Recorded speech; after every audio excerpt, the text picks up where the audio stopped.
Right now, we want to turn to an Eyewitness News exclusive. Tonight, the Catholic Church is still recovering from a worldwide sex abuse scandal, which has shaken the faith of thousands of survivors. And in the Diocese of Norwich, after decades of alleged abuse and cover-ups, one of those survivors is waging a one-man protest against what he calls the Church's lack of accountability. Here's Channel 3's Roger Suzanen. Behind me, a beautiful, meticulously maintained brick parish house. This is home to Diocese of Norwich Bishop Michael Cody, who has repeatedly refused to meet with a once devout but now severely damaged follower. I am the enemy of the church. I speak ill of the church from outside. I don't know how that happened. I'm a good Catholic. It's 4 o'clock outside St. Patrick's Cathedral in Norwich. Tim McGuire is back. I think my conscience got to me.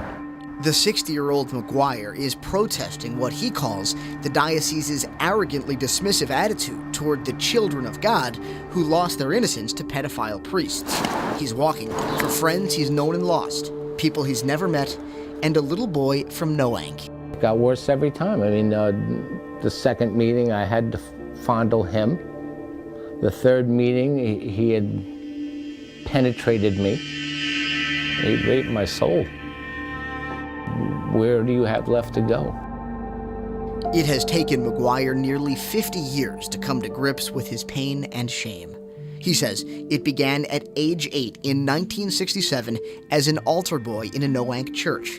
The repeated sexual molestation and rape by Father James Curry. After a couple of times, it was a hand wave and a nod. He didn't have to say anything. I was expected to see him after church. Curry died in 1986, but his name lives on, appearing on a list published by the Diocese of Norwich this year of 43 diocesan priests credibly accused of sexually abusing children. McGuire says Curry's abuse cost him his self-esteem and his faith. There's nowhere left to go.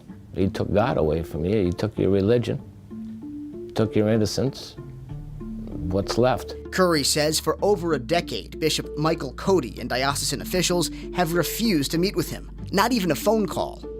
Been too long. Somebody owes me an explanation and or an apology and or some justice, some accountability. But here in Connecticut, church accountability can be hard to come by.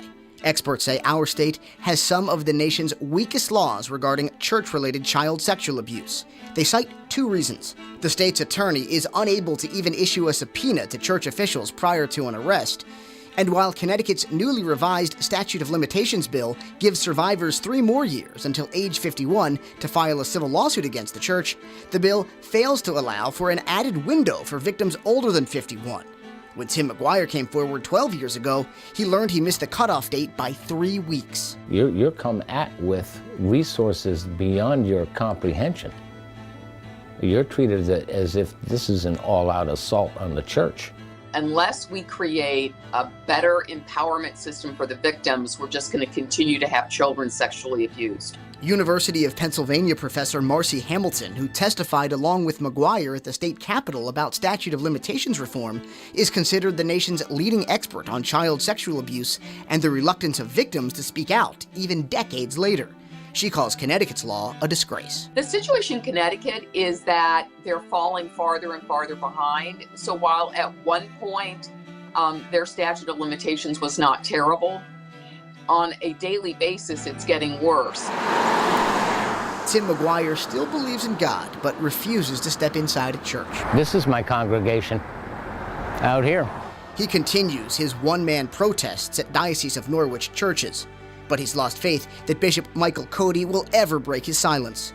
Cody has steadfastly refused to turn over secret church files on sex abuse claims to law enforcement. And as long as they're hiding secrets, they are being poisoned by this problem just as much as society is. The bishop needs to own up to his inaction and his mistreatment of victims at the hands of priests he oversaw. It's getting late outside St. Patrick's Cathedral. Tim McGuire is calling it a day, but he will continue to return to other diocese churches over and over as long as it takes to find some form of accountability and justice. What's the difference whether I pace in my living room or out here? I think the difference is I can spread a message here. I can't in my living room.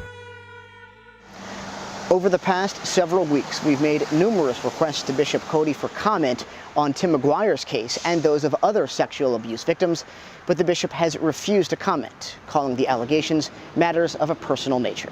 Reporting in Norwich, I'm Roger Suzanin, Channel 3 Eyewitness News.